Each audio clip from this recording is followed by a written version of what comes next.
जय श्री कृष्ण, जय सिया राम। सर्वप्रथम तो हमारे समस्त यादव समाज भाई बंधुओं को बहुत बहुत क्षमा प्रार्थी है। क्या भारत में अब संतों और सरकार के बीच एक ऐसी रेखा खींच गई है जिसे पार करना नामुमकिन है?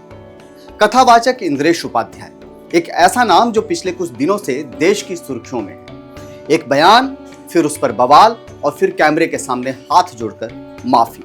लेकिन सवाल यह है कि अगर माफी मांग ली गई तो फिर आग अभी तक क्यों सुलग रही है? क्यों सोशल मीडिया पर संतों का अपमान ट्रेंड कर रहा है और क्यों कुछ राजनीतिक दल इस मुद्दे पर घी डालने का काम कर रहे हैं? आज की इस स्पेशल रिपोर्ट में हम करेंगे इस पूरे विवाद का पोस्टमार्टम।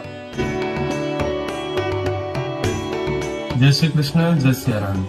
सर्वप्रथम तो हमारे समस्त यादव समाज भाई बंधुओं को बहुत बहुत क्षमा प्रार्थी है। नमस्कार, आप देख रहे हैं ONOG न्यूज और मेरा नाम है नीरज शर्मा। मामला शुरू हुआ एक कथा के दौरान, जहां इंद्रेश उपाध्याय ने व्यवस्था, भ्रष्टाचार और वर्तमान राजनीति के साथ कुछ ऐसी टिप्पणियां की जो सत्ता के गलियारों में बैठे लोगों को चुभ गई।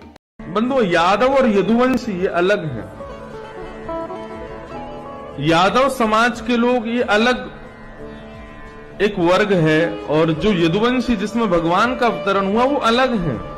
कई जगह ऐसा यादव सोचते हैं कि वे भगवान के वंशज हैं। नहीं। देखते ही देखते वीडियो वायरल हो गया, वो भी तब जब उन्होंने अपनी शादी रचाई। वायरल वीडियो को लेकर एक पक्ष ने कहा कि यह सत्य है तो दूसरे पक्ष ने इसे जाति का अपमान करार दिया।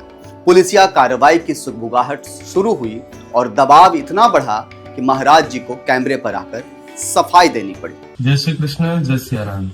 सर्वप्रथम तो हमारे समस्त यादव समाज भाई बंधुओं को बहुत बहुत क्षमा प्रार्थी है। आप सब लोग एक विषय से बहुत आहत हो गए 4-5 साल पहले की एक कथा में, जहां किसी राजघराने के व्यक्ति ने आकर के हमें कुछ भाव बताए और वो हमने कह दिए। उस समय भी किसी ने हमको समझाया, तो आगामी 3-4 साल की कथाओं में उसको स्पष्ट कर दिया गया कि ऐसा नहीं है, पर वो संज्ञान में आपके नहीं आ पाया।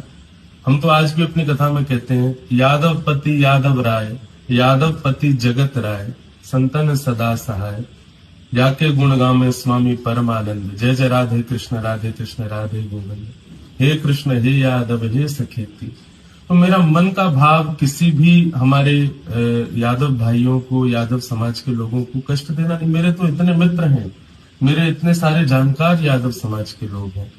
हम आप सब लोग आपस में एक ही हैं। हमें आपस में अलग होने के लिए कोई विषय नहीं है, इसलिए कई अराजक तत्व ऐसा करवा देते हैं कि हम लोग ही आपस में लड़ लें।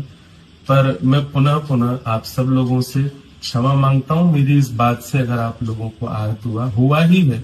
और भैया, हम तो प्रेम के भाव से कथा कहते हैं, विवाद में पड़ना तो मेरा कभी स्वरूप रहा ही नहीं। आप सब लोग हमारे हैं और पूरा भारतवर्ष हमारा है, सब ठाकुर जी के हैं, इसलिए आप बिल्कुल भी अपने हृदय में इस बात को ना लें और सबको हम बस प्रणाम करते हैं। जय श्री कृष्ण, जय सिया राम। मैं अपने शब्दों को वापस लेता हूं। मेरा उद्देश्य किसी की भावनाओं को ठेस पहुंचाना नहीं था। इन शब्दों के साथ ही विवाद खत्म हो जाना चाहिए था, लेकिन हुआ इसका उल्टा।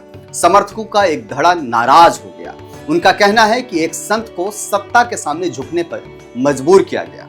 ONOG न्यूज ने जब धरातल पर पड़ताल की तो पता चला कि यह सिर्फ एक बयान की बात नहीं है, बल्कि यह संतों की अभिव्यक्ति की आजादी बनाम कानूनी बंदिशों की लड़ाई बन चुकी। अब यहां से शुरू होती है असली राजनीति।